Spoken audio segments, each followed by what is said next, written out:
Ah yes, Resident Evil, one of the staples of my childhood, one of the very first games I purchased for this new CD-based console known as the Sony PlayStation. Keep in mind, I was accustomed to the mostly cutesy games that I would play on a Super Nintendo, so going from this to this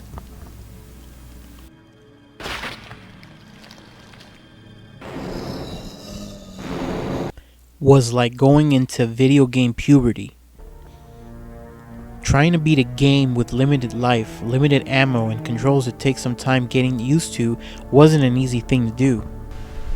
Resident Evil was released in the US on March 30th, 1996. It's known for popularizing the genre of survival horror. The main character is supposed to survive, all the while making the player feel less in control and scaring the player as the game progresses. The concept of Resident Evil came from Tokuro Fujiwara, who basically borrowed mechanics from his previous work, Sweet Home, a 1989 RPG-style game which is based off of a Japanese horror movie of the same name. Everything from exploring a scary mansion, puzzle solving, door loading screens, characters using a lockpick and a lighter, finding diary entries to tell a story was incorporated into Resident Evil. So it's fair to say that Sweet Home serves as the inspiration for the Resident Evil franchise. It's also worth noting that much of the Spencer's Mansion's layouts are based from the hotel in the 1980 Stephen King film The Shining. The incorporation of zombies came from the George Romero films. Capcom did not think that the game would sell well. Fujiwara believed that the game would only sell around 200,000 copies. But it went on to become one of the PlayStation's greatest selling games and Capcom's greatest selling franchise to date. The game begins with a realistic narration. The fictional town of Raccoon City deploys its special unit known as STARS, which stands for Special Tactics and Rescue Service, to investigate the incidents. This is where we are introduced to the main characters in the game. Now before I say any more, let me address one of the problems that I have with this game. The game cover. Look at it. Upon first glance, you'd think you'd be playing some sort of army game, like Contra. I think that's supposed to be Chris Redfield. Also, when you look at the cinematic scenes in the beginning, it gives you a false sense that you're going to be seeing more cutscenes like this throughout the game, yet we only get cinematic cutscenes in the beginning and the end.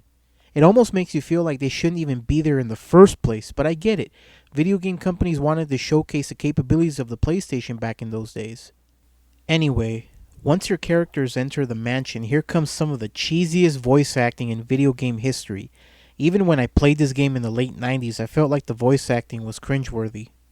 What is that? I'll go and check. Oh, Jill, this house is dangerous. There are terrible demons. Apparently, this game made the Guinness Book of Records for worst voice dialogue in a video game. So, once you head out to investigate and are left all alone, it's up to you to arm yourself with various supplies and explore and escape the mansion, all the while fending off zombies, mutated dogs, enhanced amphibians, and other monsters. Given safe zones throughout the game where you can save your progress on a typewriter using an ink ribbon, store equipment, or just hang out and take a breather. The music that is always used in these safe zones is always so relaxing.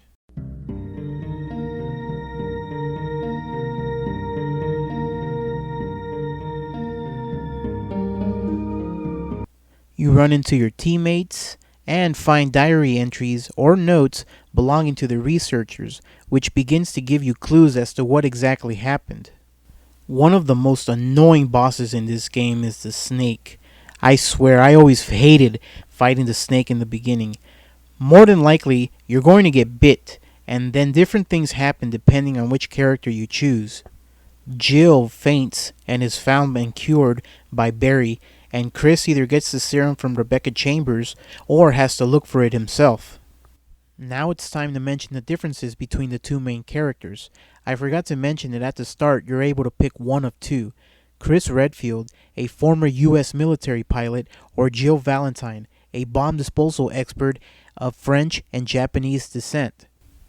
Chris is only able to hold 6 items, while Jill can hold 8. Chris can't read music, while Jill can. Chris can't create the chemical needed to beat Plant 42. Jill can. Chris runs out of ammo faster than Jill, so Chris has to rely on the knife, which is so useless it shouldn't even be in the game.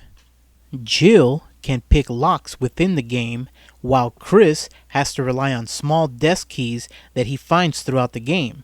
And rather than having the desk keys share one slot in the item selection, each key takes up one spot in the item section.